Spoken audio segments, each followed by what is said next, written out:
हाँ, मेरे प्रिय छात्रों, आज शासन के अनुसार सभी को ऑनलाइन क्लासेस पढ़ाने के लिए निर्देश हुआ है। हम सब लोग आपको प्रतिदिन ऑनलाइन क्लासेस पढ़ाएंगे। साथ ही साथ सभी को ये बताना है कि मैं आपको फिजिक्स, भौतिक विज्ञान पढ़ाऊंगा। फिजिक्स के बारे में ये बताया गया है कि physics is the soul of the science. Soul means आत्मा होता है। जिस प्रकार किसी शरीर से आत्मा निकल जाए वह शरीर किसी काम लायक नहीं है, ठीक उसी प्रकार किसी भी विज्ञान से भौतिक विज्ञान यदि निकल जाए तो वह विज्ञान किसी काम लायक नहीं होता है। आज की पूरे संसार में जो भी मशीनें बनाई जाती हैं, चाहे डॉक्टर के फील्ड में हो, चाहे रिसर्च के फील्ड में हो, चाहे किसी चीज को खोजने की बात हो, कोई भी काम हो, वो भौतिक विज्ञान नहीं बनाता है। इसीलिए कहा जाता है physics is the soul of the science, physics is the measurement of the science. भौतिक विज्ञान हर विज्ञान को नापता है, हर विज्ञान के बारे में कुछ न कुछ बताता है, तब दूसरा चलता है। और किसी चीज को समझाने के लिए एक भाषा की जरूरत होती है, एक लैंग्वेज की जरूरत होती है। ठीक उसी प्रकार फिजिक्स को एक्सप्लेन करने के लिए उस एक भाषा की जरूरत है, वह भाषा उसकी गणित होती है। अर्थात फिजिक्स की जो भाषा है वो मैथ है। Mathematics is the language of the physics. और इसके पहले मैं कक्षा 11 में आपको डिटेल बहुत सारे बात बताया हूं। आज से हम लोग, मैं आपको फिजिक्स का जो पहला चैप्टर है इलेक्ट्रोस्टैटिक्स,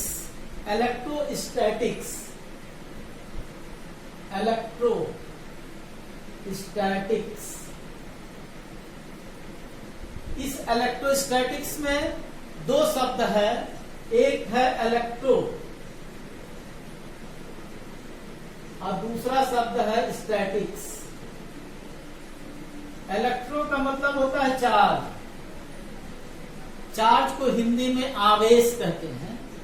और स्टैटिक्स का मतलब होता है रेस्ट, स्थिर। दैट इज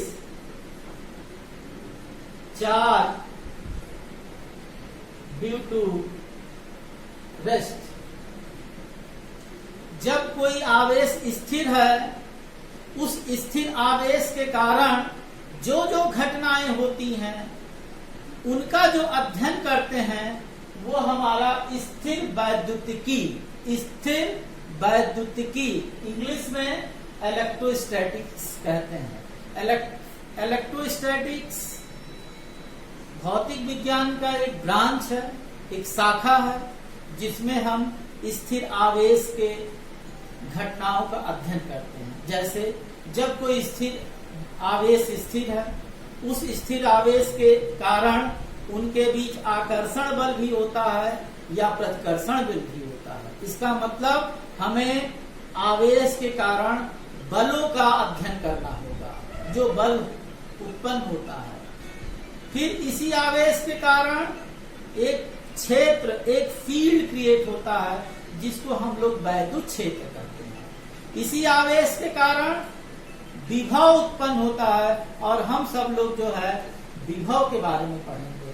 तो सबसे पहले स्थिर आवेश के विषय में कुछ बातें हैं, उसको समझ लेते हैं। आज से लगभग 2500 वर्ष पहले एक फिलोसफर, एक दार्शनिक, जिसका नाम प्रोफेसर गिलबर्ट, प्रोफेसर थाल्स, जिन्होंने बहुत सारे वस्तुओं को आपस में रगड़ा और रगड़ कर ये देखा कि इनके बीच आकर्षण या प्रतिकर्षण का गुण उत्पन्न हो जाता है।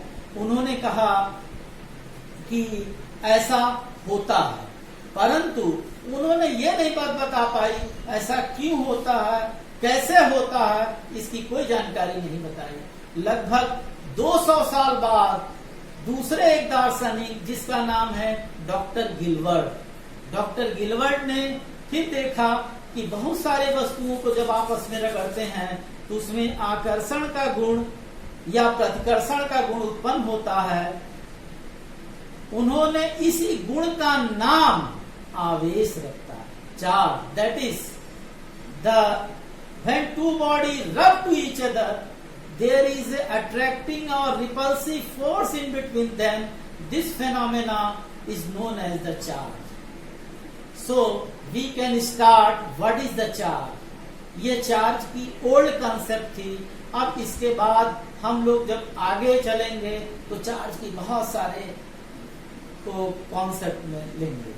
इसके पहले सभी छात्र अपने अपने एनसीईआरटी का फिजिक्स डाउनलोड कर लें, या कहीं पर पुरानी मिल गई हो या पुराना किताब कोई हो, उससे पहले कुछ पढ़ें, और जो उनको प्रश्न ना आता हो समझ में वो हमसे पूछें व्हाट्सएप के द्वारा, ताकि हम उनको बता सकें। बहुत बहुत धन्यवाद सभी छात्रों को।